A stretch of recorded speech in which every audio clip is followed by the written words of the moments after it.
C'est l'heure du journal de l'Afrique. Soyez les bienvenus sur France 24. À la une ce soir, la réouverture de la frontière entre Bujumbura et Uvira, une frontière fermée depuis la prise de contrôle d'Uvira par la FCM 23 mi-décembre. Près de 2 mois après sa fermeture, la population est soulagée. Nous serons à Kinshasa dans ce journal.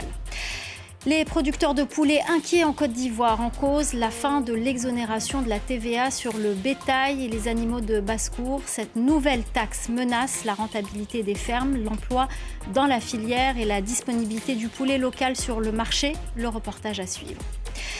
Quelle réponse pour ces producteurs de poulets ivoiriens, entre autres? On posera la question à notre invité ce soir, Amadou Koné, ministre ivoirien de l'Agriculture. La Côte d'Ivoire est à l'honneur au Salon de l'Agriculture cette année.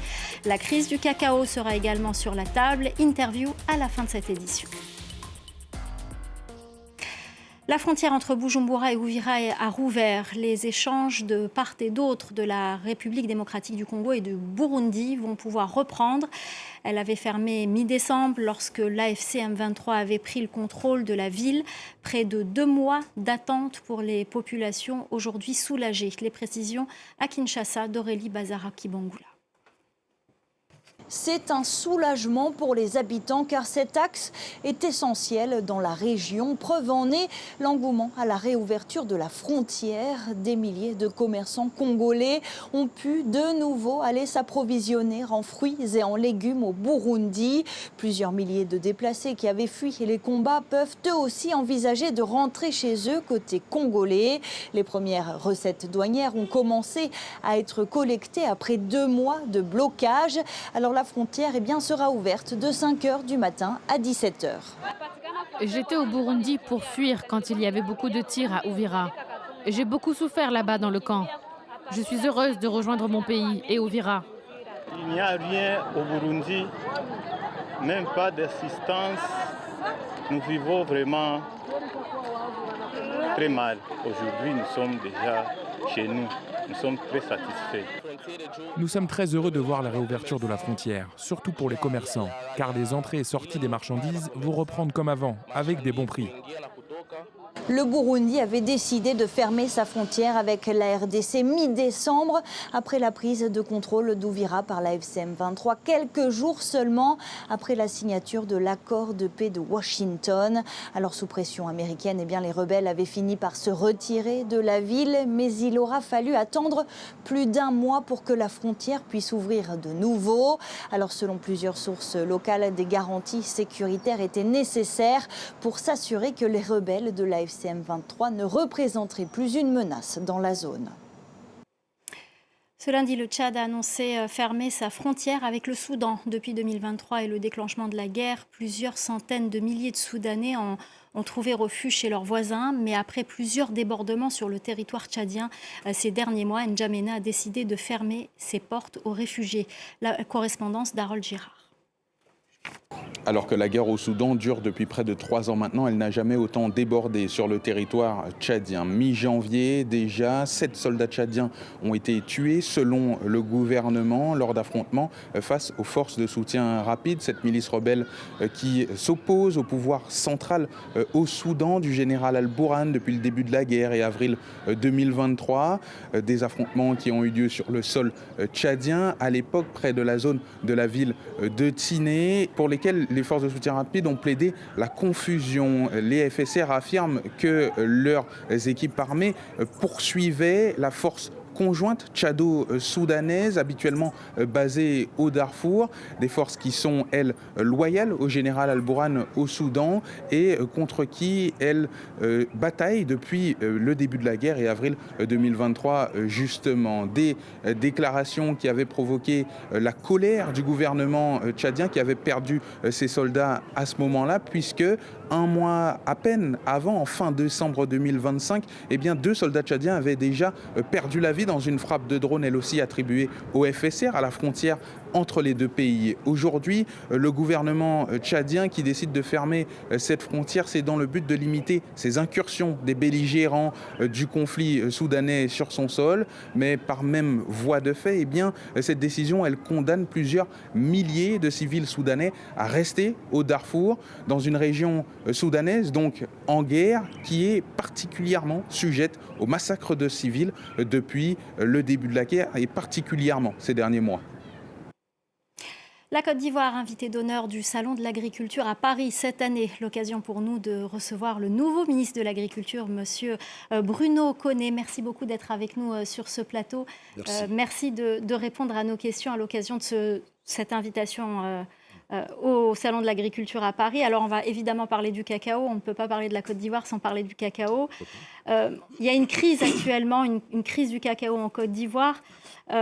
Pourquoi le cacao ivoirien ne trouve-t-il pas d'acheteurs?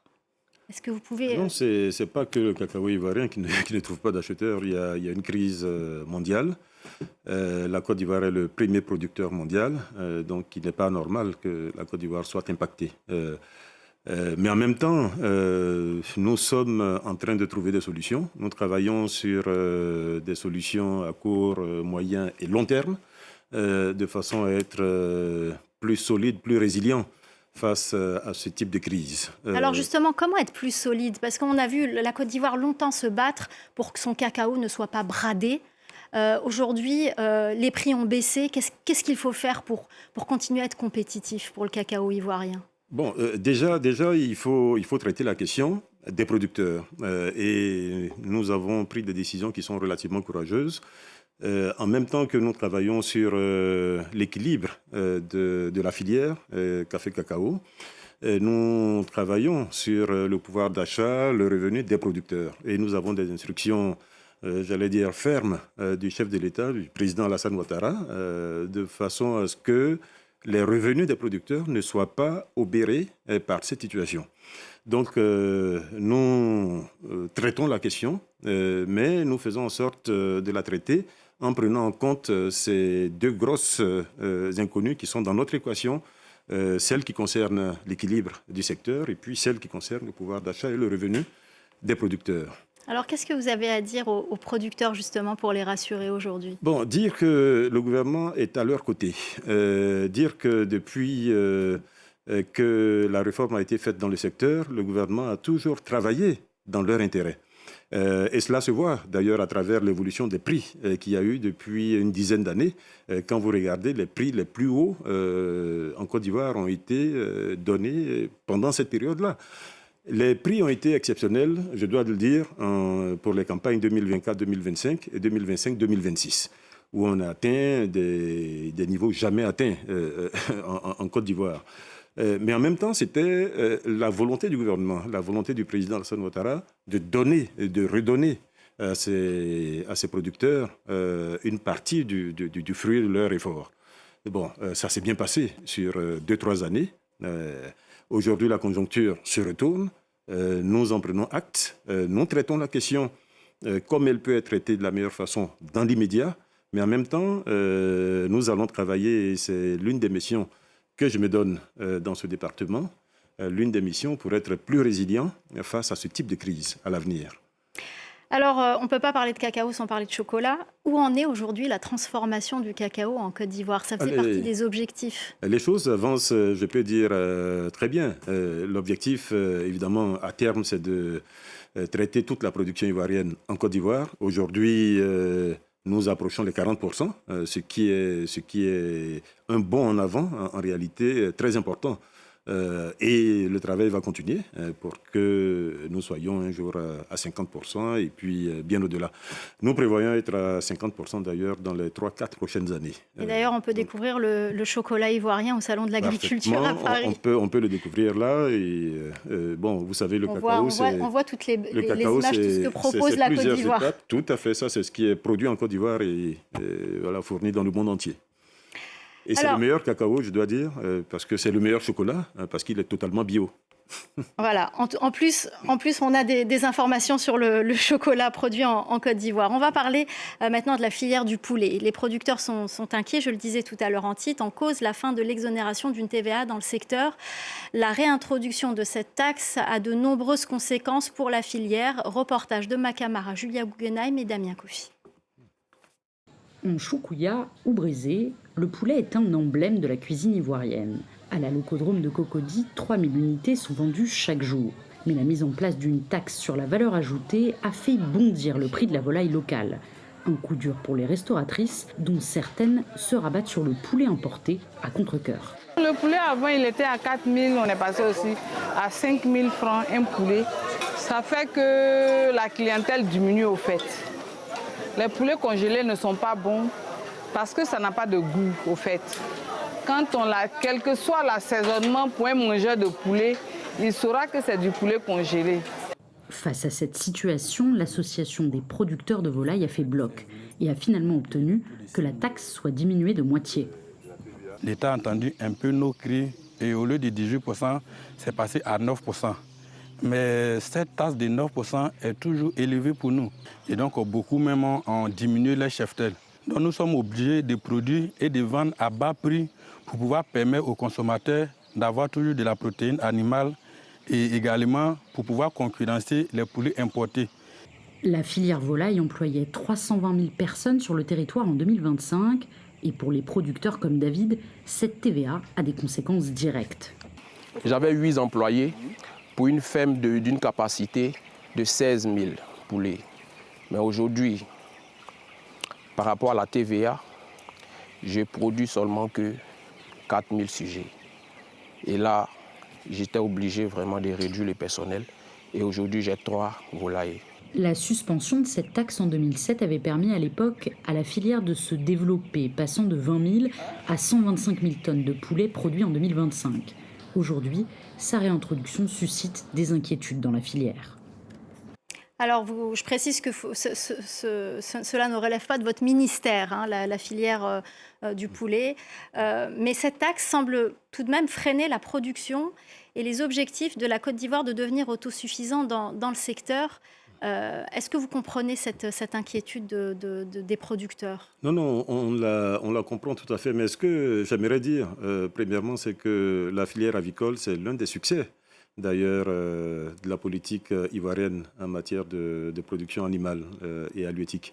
Et puisqu'aujourd'hui, nous sommes à 100%, c'est-à-dire que les besoins sont totalement couverts en volaille en Côte d'Ivoire. Tout le poulet consommé en Côte d'Ivoire est produit en Côte d'Ivoire. Donc, c'est un succès. Maintenant, il faut travailler sur d'autres éléments qui vont améliorer la compétitivité du secteur. Et dans ces éléments, il y a l'alimentation. Et nous avons des projets, justement, de cette volaille, effectivement. Nous avons des projets de production de maïs, de production d'autres intrants, qui peuvent participer justement à la production de volailles en Côte d'Ivoire, à des conditions qui soient meilleures. Vous savez, notre secteur est relativement compliqué avec beaucoup d'enjeux. Et l'un de ces enjeux, c'est justement l'autosuffisance alimentaire ou la souveraineté au plan alimentaire.